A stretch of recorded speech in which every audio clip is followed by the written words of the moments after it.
నువ్వు ఎవరికీ నచ్చడం లేదు అంటే నీకు నచ్చినట్టు నువ్వు బ్రతుకుతున్నావని అర్థం చేసుకో. ప్రతి ఒక్కరికి నచ్చేటట్టు బ్రతకాలి అంటే నీ బ్రతుకు నీకు నచ్చినట్టు కాకుండా వాడెవడికో నచ్చినట్టు బ్రతకాలి అని అర్థం చేసుకో. ఉన్నది ఒకటే లైఫ్ మిత్రమా.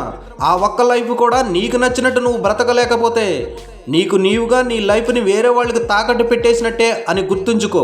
డిఫరెంట్గా బ్రతకాలి అని అనుకునే ప్రతి ఒక్కడిని ఈ మనుషులు వేరు చేస్తూనే ఉంటారు.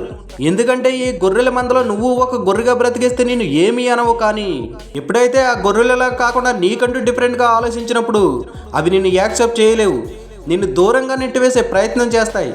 అలాగని ఆ లోపం నీలో ఉందని కాదు, నిన్ను యాక్సెప్ట్ చేయలేని ఆ గొర్రెలదే ఆ లోపం.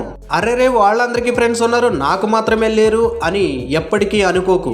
జనాలతో నేను ఎలా ప్రవర్తించాలో నాకు తెలియలేదు, అందుకనే నాకు ఫ్రెండ్స్ లేరని అసలు ఎప్పుడూ కుమిలిపోకు. ఒక ఫ్రెండ్ నీకు 9 సార్లు సాయం చేసి 10వ నిన్ను సాయం అడిగాడే అనుకో, ఆ సాయం నువ్వు చేసే అంత చిన్నది కాదు, అది నీ వల్ల కాదు. ఆ మాట నువ్వు వాడికి చెప్పి చూడు, ఆ మరుక్షణం నుండి వాడి నోటి నుండి ఎత్తుపొడుపు మాటలు వస్తాయి.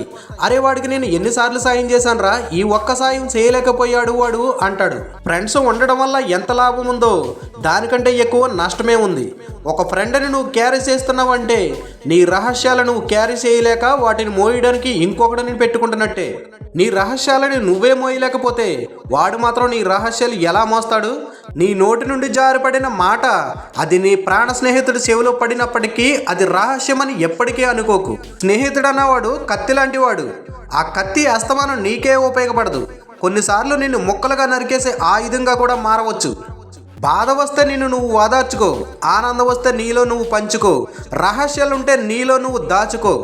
నువ్వు ఎక్కువగా ఇతరుల మీద ఆధారపడడం అలవాటు చేసుకున్నావే అనుకో, ఏదో ఒక రోజు అది నిన్ను నడి రోడ్డు మీద తల దించుకునేలాగా చేస్తుంది.